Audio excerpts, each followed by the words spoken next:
Very good morning everyone and I hope आप सभी अपने पेरेंट्स के साथ फैमिली के साथ हैप्पी होंगे, हेल्दी होंगे। आज की जो बेटा हमारी वर्कशीट है दैट इज़ 8 नंबर, डेट 19 अक्टूबर 2020। ठीक है, कक्षा 7वीं। आप अपना सेक्शन मेंशन करें डी, विद्यार्थी का नाम यहाँ पर, कक्षा अध्यापक सुबह मैम। ठीक है, राइट। एक और चीज़ मैंने रियलाइज़ करी बेटा, आप मेरे नाम की स्पेलिंग गलत डालते हैं। इट इज़ सु ब और ह, राइट। चलिए जी, आगे बढ़ेंगे। आज आपका जो विषय है बेटा सामाजिक विज्ञान में भूगोल है। अपनी जो बेटा भूगोल की किताब है ना आपकी ज्योग्राफी वाली, उसमें खोलेंगे पारितंत्र के बारे में, पारितंत्र के बारे में आप पढ़ेंगे। फटाफट स्टडी करेंगे। इन्होंने बोला है विचार करें, आपको सोचना है। कैक्टस पौधे की पत्तियां कांटों के रूप में क्यों होती हैं? आपने कभी सोचा है कैक्टस में का जो पौधा होता है उसकी पत्तियां जो हैं वो कांटे के रूप में क्यों होती हैं? क्योंकि आपको पता है अगर उसकी जो पत्तियां, एक्चुअली जो कांटे हैं वो उसकी पत्तियां हैं। आप खुद सोचिए कि जो कैक्टस का पौधा है वो कहाँ होता है? मरुस्थल में। मरुस्थल मतलब जहाँ पे बरसात नहीं होती। ठीक है, रेतीला है जहाँ जहाँ की मिट्टी। सो ऐसे केस में अगर वो पत्तियां अगर बहुत चौड़ी चौड़ी होंगी तो उन पत्तियों से बहुत ज़्यादा भाप निकलेगी, जिसकी वजह से क्या होगा। और जैसा कि हम जान रहे हैं कि वहाँ पे पहले से ही पानी की कमी है, तो पत्तियां जो हैं वो इतना पानी वहाँ से नहीं निकाल सकती, राइट। चलिए जी, आगे बढ़ते हैं। ऊंट को रेगिस्तान का जहाज क्यों कहा जाए? क्योंकि उसके पैर गद्देदार होते हैं जो कि धंसते नहीं हैं। कमल के पौधों की पत्तियां चपटी क्यों होती हैं? ताकि उसके ऊपर पानी ना टिके और वो नीचे गिर जाए। मेंढक पानी के पास क्यों रहते हैं? क्योंकि बेटा उनको वो एम्बिएंट होते हैं, वो पानी में भी रह सकते हैं और ज़मीन पर भी, पर पानी के पास जो होता है बेटा वो अंडे देते हैं अपने। और तटीय क्षेत्रों में रहने वाले लोगों के भोजन का मुख्य भाग मछली क्यों है? क्योंकि उस तरह के लोगों को मछलियां आराम से मिल जाती हैं। विभिन्न स्थानों पर पाए जाने वाले जीव जंतु, वनस्पति एवं लोगों के रहन सहन के तरीके भिन्न होते हैं। जैसे जैसे जो लोग तटीय क्षेत्र, जो तटीय मतलब जो समुद्र के किनारे लोग रहते हैं, उनके अकॉर्डिंगली उनका खान पान का तरीका होगा। सभी पेड़ पौधे, जीव जंतु एवं मानव अपने आसपास के पर्यावरण पर आश्रित हैं। प्राय वे एक दूसरे पर भी आश्रित हैं।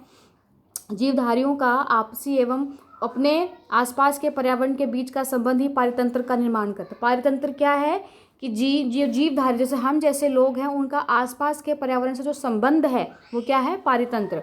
एक पारितंत्र में वह सभी कारक होते हैं जो एक विशिष्ट क्षेत्र में परस्पर क्रिया करते हैं, चाहे वे जीवीय हों या आजीवीय।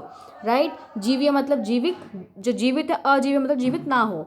संसार में प्रत्येक विशिष्ट पारितंत्र के पास अपने निर्जीव वस्तुओं द्वारा निर्मित स्वयं की स्थितियां हैं। वह स्थितियां निर्धारित करती हैं कि किस प्रकार के जीव वहाँ पे रहने के लिए सक्षम होंगे। जीव जंतु केवल वहीं पनप सकते हैं जहाँ उनकी ज़रूरतें पूरी। फॉर एग्जाम्पल, आप जो हैं जहाँ रह रहे हैं बेटा, वहाँ आप क्यों रह रहे हैं? क्योंकि आपकी ज़रूरतें पूरी हो रही हैं वहाँ पर। अधिक वर्षा वाले वन, घास स्थल, रेगिस्तान, पर्वत, झील, नदी, महासागर एवं छोटे से ताल का भी एक पारितंत्र हो सकता है। मानव ने भी अपने विवेक का उपयोग में मछली घर, बागान, बाग, पार्क जैसे कृत्रिम कृत्रिम मतलब आर्टिफिशियल पारितंत्र की रचना की है। सो पारितंत्र क्या है?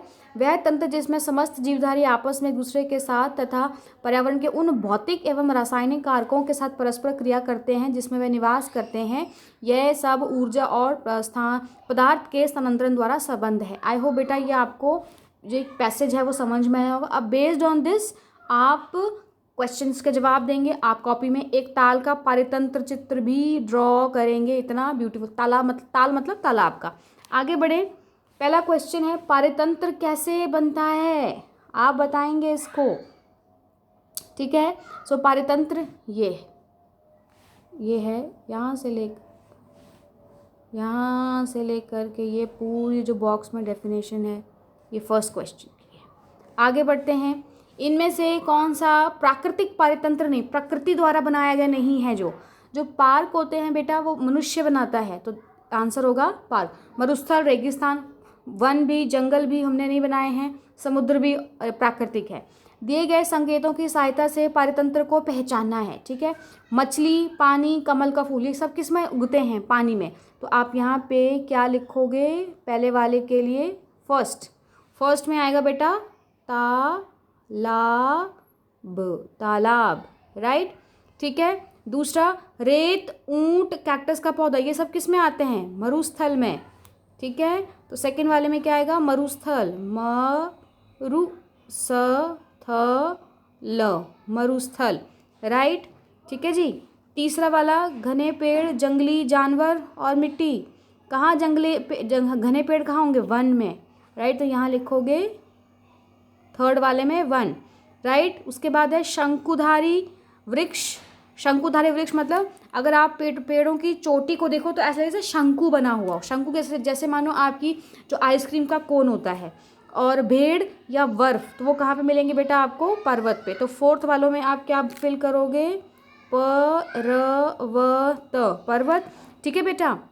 लास्ट है कोविड के संदर्भ में उचित व्यवहार, नियमित रूप से अपने हाथों को साबुन और पानी से धोएं। जैसा कि बेटा आप सभी जान रहे हैं, अनलॉक की प्रक्रिया लगभग पूरी हो चुकी है, राइट। हम सभी जो घरों से बाहर निकल रहे हैं, बट कोरोना अभी भी ख़त्म नहीं हुआ है। तो हमने 3 चीज़ का पालन करना है। पहला, मास्क लगाकर बाहर जाएं और ज़रूरी हो तभी बाहर जाएं। दूसरा, 2 गज की दूरी रखें। तीसरा बेटा, अपने हाथों को नियमित रूप से धोते रहें, हर आधे घंटे बाद अपने हाथों को धोते रहें।